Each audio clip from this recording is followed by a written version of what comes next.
People of all ages, races, and creeds gathered in the arena. Today was the tournament day for the Warriors. 10,000 gold in prize money and the reputation of being the best warrior in the realm. And it always made a good show for the audience that always made the trek to the enormous stone building built for such events. As people found their seats, a man sat on the throne at the front, near the field where the fighting would commence. He wore a dark violet robe and jewel-encrusted crown. He was the ruler of this place, so it seemed. He stood from his seat, and his voice boomed loud and commanding over the voices and shouts of the crowd and fighters.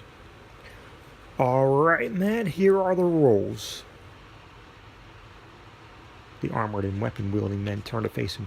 No spine-breaking, no hidden weapons, no magic, and no blades to the jugular.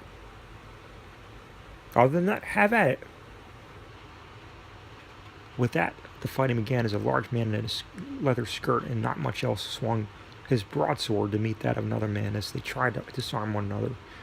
Another smaller built man kept his distance as he let his bow do most of the work, sending arrow after arrow into shoulders and knees, never killing his opponent, but rendering them unable to fight.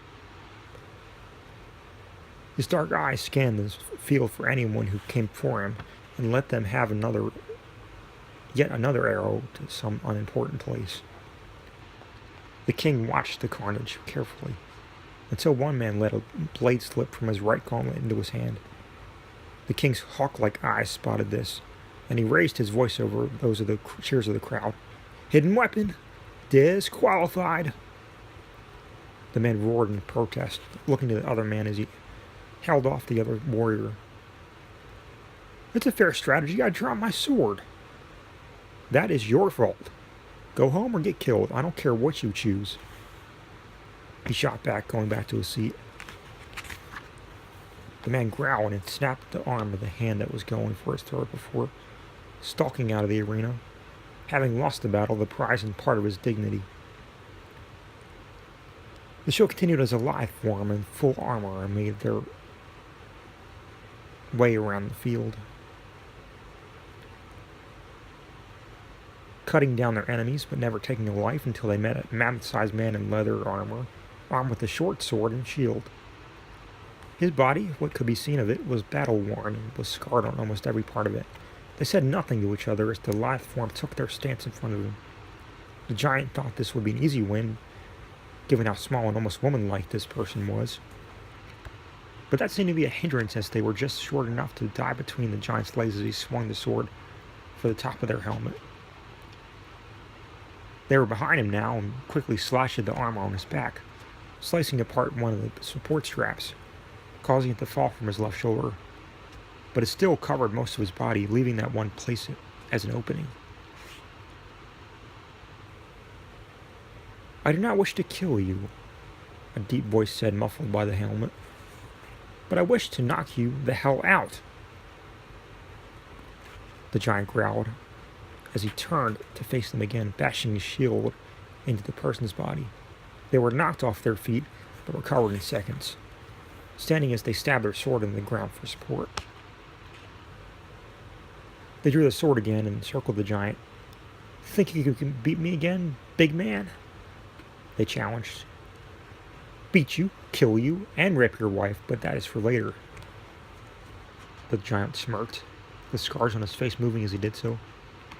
"Now it's your turn to lose a few pieces of flesh." "If you say so. Let's go." They went for his legs, slashing at his knees, but he backed away just a second before they could draw blood and delivered a heavy-booted foot to their chest, knocking them down to the ground. "Stay down," he growled. Their eyes widened, barely visible through the open visor of the helmet, and they gasped and shouted, pointing the sword towards the giant's shoulder. "He's got a blade behind you!" The giant spun around to bring his fist into nothing. "Hey?"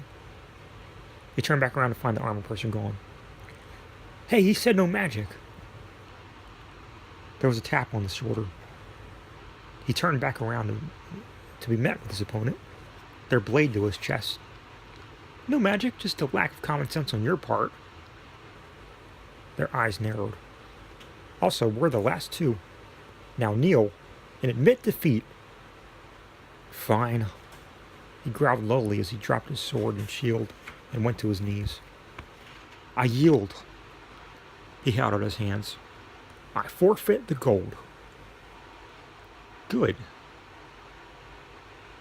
They looked around to all the others, defeated and disqualified warriors of that month's tournament, and sighed with relief and exhaustion.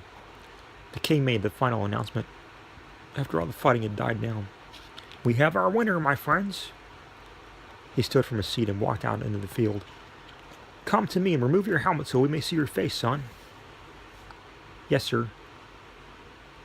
They nodded and walked toward the king, meeting him near the center of the weapon-riddled battlefield. But they hesitated when asked to take off the helmet. Come on now, take it off so I can congratulate you properly. The king smiled, but again they hesitated. If you're worried about any scars, the king frowned. I'm sure we've seen worse, my friend. Now, please. He motioned toward the helmet. They sighed, raising their hands. All right. They took off the helmet and revealed short, dark hair, pointed, elven ears,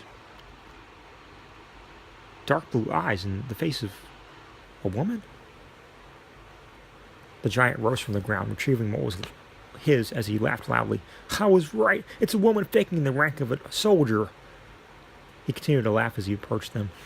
This means I win by default. Women aren't allowed in here. Silence, fool. She's not disqualified just because of her gender. The reason women don't come in here as often is because not many of them can fight. Oh. The king glared at the giant. Now be quiet or I'll remove your tongue, behemoth. He turned his attention back to the woman. Now tell me, what is your name, dear? Valera. She answered. And where do you hail from, Valera? Hadenshire, sir. He put a hand to his chin, thinking as he spoke. I see. They are known for their warriors, especially their women. He shrugged his broad shoulders. In any case, you've won. You can collect your prize at the palace later this evening. He smiled, then looking to the giant, his expression falling. You would do well to make yourself scarce. The giant did not answer, but turning to leave the arena, sheathing his sword and slinging the shield over his back.